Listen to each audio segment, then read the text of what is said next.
Olá, bem-vindo ao estudo de hoje. Um dos maiores desafios da Igreja Adventista hoje é ajudar seus membros a interpretar corretamente os escritos de Ellen G. White. E uma das regras para isso é nós conhecermos o contexto em que a declaração foi dada. Por exemplo, para uma família, ela aconselhou o uso de ovos. Para outra família, ela desaconselhou o uso de ovos. Para compreendermos bem estas declarações, nós devemos estudar o contexto em que cada uma delas foi dada.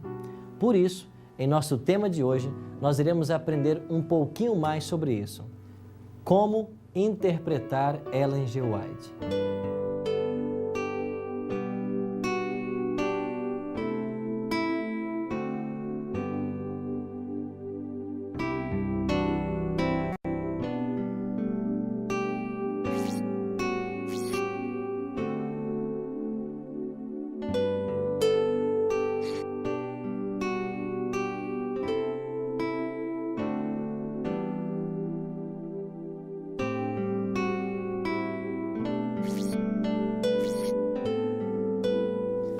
Houve várias ocasiões no ministério da Sra. White que Deus manifestou o seu cuidado extraordinário por essa mulher.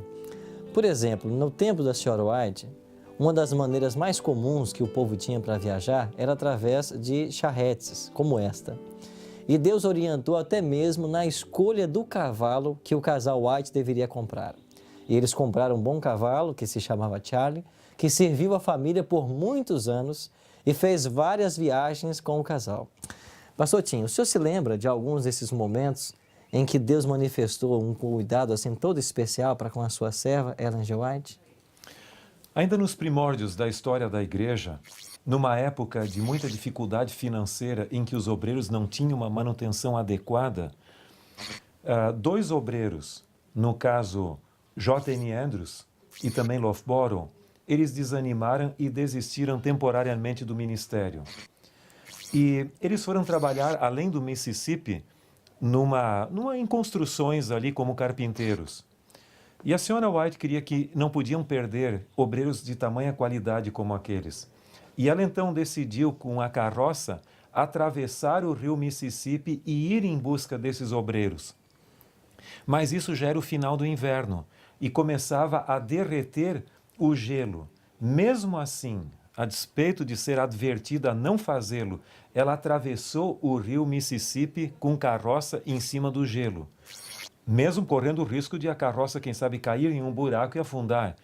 E chegando na construção na qual ambos estavam trabalhando, ela simplesmente não os cumprimentou, viu ali a J.N. Andrews e perguntou diretamente a ele: "O que fazes aqui, Elias?"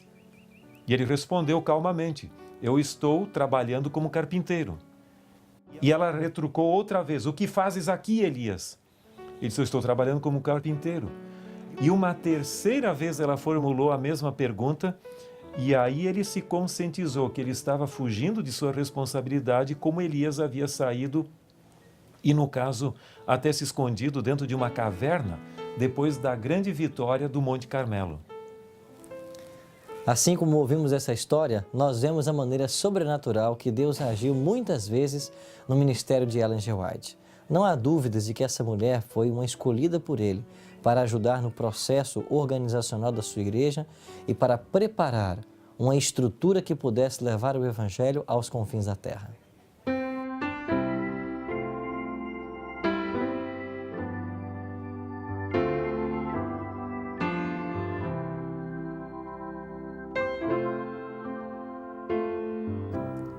Esta é a casa de Ellen G. White em Elms Haven, Santa Helena, Califórnia, onde ela morou os últimos 15 anos de sua vida. Pastor Tim, quão importante foi esse local para a organização dos escritos de Ellen G. White? Há um ponto muito importante que em 1901, na parte de trás dessa casa, foi estabelecido o primeiro arquivo organizado de cartas e manuscritos de Ellen White por Clarence Chrysler, o secretário da Sra. White. Então aqui começou basicamente o embrião do que se tornaria depois o assim chamado patrimônio literário de Ellen White, o Ellen White Estate, que hoje está na sede da Associação Geral em Silver Spring, Maryland.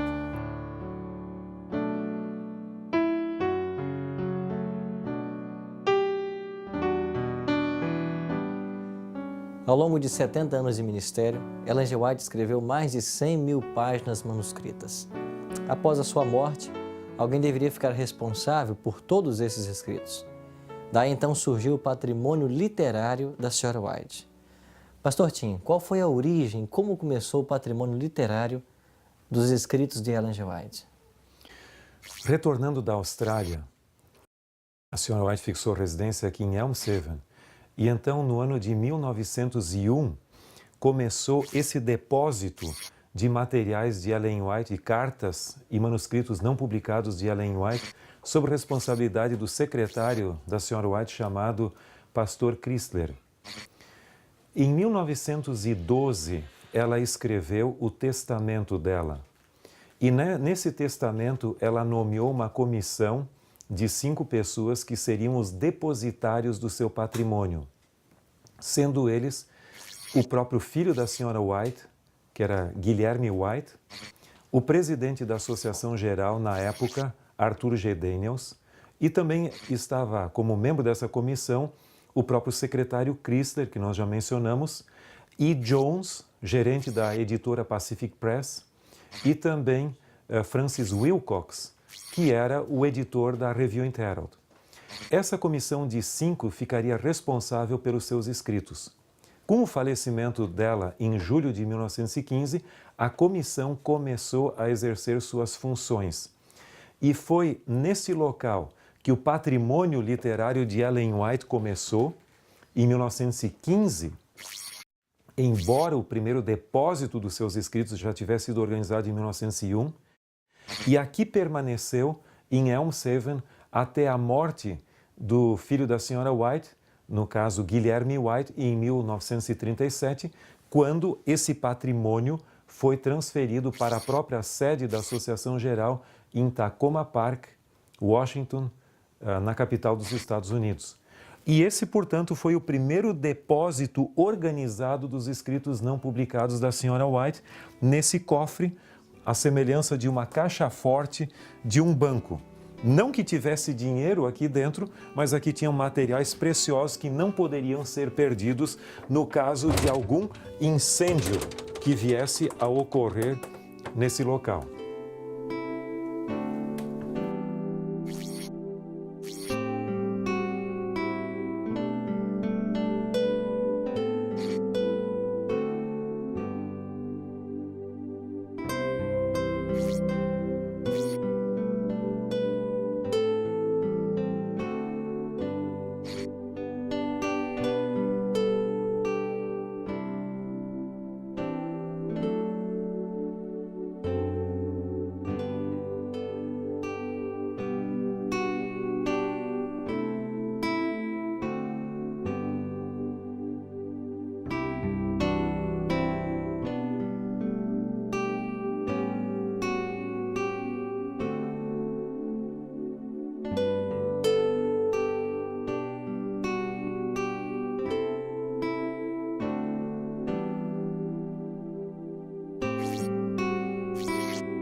Estamos aqui no cemitério de Oak Hill, em Battle Creek, Michigan. E aqui está o local de sepultamento da família White. Aqui nós temos o pai e a mãe do pastor Tiago White. Temos também John White, o bebê do casal White que faleceu aos 3 meses de idade. Também temos o filho Henry White, que faleceu aos 16 anos de idade. E do outro lado estão sepultados os filhos William e Edson White. E aqui estão as sepulturas de Ellen G. White ao lado de seu esposo, pastor Tiago White. A Igreja Adventista do Sétimo Dia acredita que Ellen G. White foi uma mulher usada por Deus como profetisa. Os seus escritos foram publicados e espalhados por todo o mundo. Apenas o livro Caminho para Cristo foi traduzido para mais de 150 línguas. Mas nós hoje temos uma grande dificuldade com a interpretação dos escritos de Ellen G. White. Pastor Tim, quais seriam algumas regras básicas para uma correta interpretação dos escritos de Ellen G. White? Eu creio que nós devemos levar em consideração pelo menos 3 níveis básicos de interpretação. O primeiro deles seria o nível gramatical. Eu acho que nós temos que dar uma olhadinha precisamente o que o texto está dizendo e o que ele não está dizendo. Pode haver algum problema de tradução para o português, mas esses casos são hoje bem raros. Mas nós temos que ter uma ideia precisa do significado das palavras também, porque não podemos nos esquecer que Ellen White escreveu os seus livros, em sua maioria ainda no século XIX, e os termos podem sofrer transformações semânticas, ou seja, mudanças de significado. Então temos que ter certeza de que o texto está dizendo é o que nós estamos entendendo que ele está dizendo. Uma outra coisa também muito importante é levar em consideração que uma mesma palavra pode ter um significado num lugar e a mesma palavra pode ter um significado diferente no outro.